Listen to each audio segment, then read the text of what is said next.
চারবাক দর্শন, যা ভারতীয় দর্শনগুলির মধ্যে একটি বাস্তববাদী ও উপাত্তনির্ভর দার্শনিক মতবাদ, দেহাত্মবাদী দৃষ্টিভঙ্গি মেনে চলে।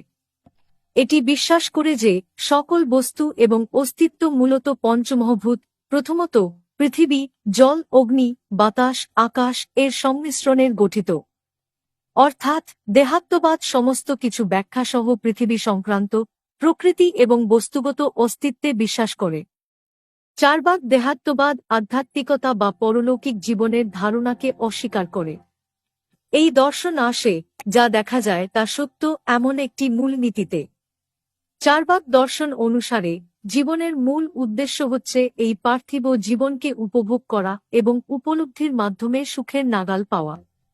অভিজ্ঞতা এবং উপলব্ধির উপর অধিক গুরুত্বারোপ করা হয়।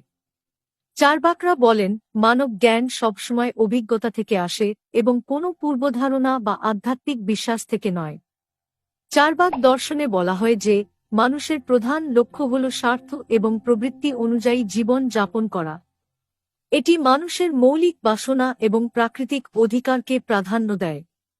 চারবাক দেহাত্মবাদকে বিচার করার সময় কিছু মুখ্য দিক বিবেচনা করা যেতে পারে। চারবাক দর্শনের দেহাত্মবাদী দৃষ্টিভঙ্গি অনেক সময় যুক্তিহীন বলে মনে করা হতে পারে, যেহেতু এটি আধ্যাত্মিক বা বৃহত্তর ধারণার প্রতি অবিশ্বাস পোষণ করে। এই দর্শন যেহেতু শুধুমাত্র পার্থিব বিষয়গুলির উপর কেন্দ্রিত, তাই এটি অনেক জটিল মানবিক অভিজ্ঞতার প্রতিফলন ঘটাতে ব্যর্থ হতে পারে। চারবাকের দেহাত্মবাদী দর্শন বিষয়বস্তুকেন্দ্রিক নিষ্ক্রিয়তা সৃষ্টি করতে পারে বলে সমালোচনা করা হয়। এর ফলে সমাজে নৈতিক ও মানবিক দায়িত্ববোধকে হ্রাস হতে দেখা যেতে পারে, কারণ এটি কেবল নিজস্ব স্বার্থের উপর জোর দেয়। চারবাক দেহাত্মবাদী দর্শন অনুযায়ী মন ও দেহের মধ্যে গভীর সম্পর্কের গুরুত্বকে অস্বীকার করে। এ কারণে এটি মনস্তাত্ত্বিক ও আধ্যাত্মিক অভিজ্ঞতার জটিলতা বুঝতে অক্ষম। এই দর্শনের দিকে ঝোঁক দেওয়ার ফলে মানবিক উন্নয়ন, সমাজের সংহতি ও সহানুভূতির অনুপস্থিতি প্রভাবিত হতে পারে। অনেক দার্শনিক মনে করেন যে চারবাক দেহাত্মবাদ কোনো নির্মল বা অন্তর্নিহিত সত্যকে উন্মোচন করতে পারে না। মানব জীবনের উপস্থিতি এবং অক্ষমতার অঙ্গীকারকে বন্ধ করতে পারে।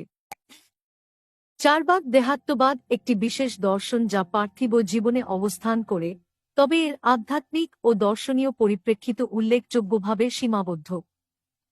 এটি জীবনের বাস্তবতা বোঝানোর চেষ্টা করে, তবে মানব জীবনের জটিলতা, সামাজিক মূল্যবোধ ও নৈতিকতার ক্ষেত্রে এর কিছু সীমাবদ্ধতা রয়েছে। এর সমালোচনা এবং বিচার প্রতিটি যুগে নতুন দৃষ্টিভঙ্গি উন্মোচনের সুযোগ দেয়।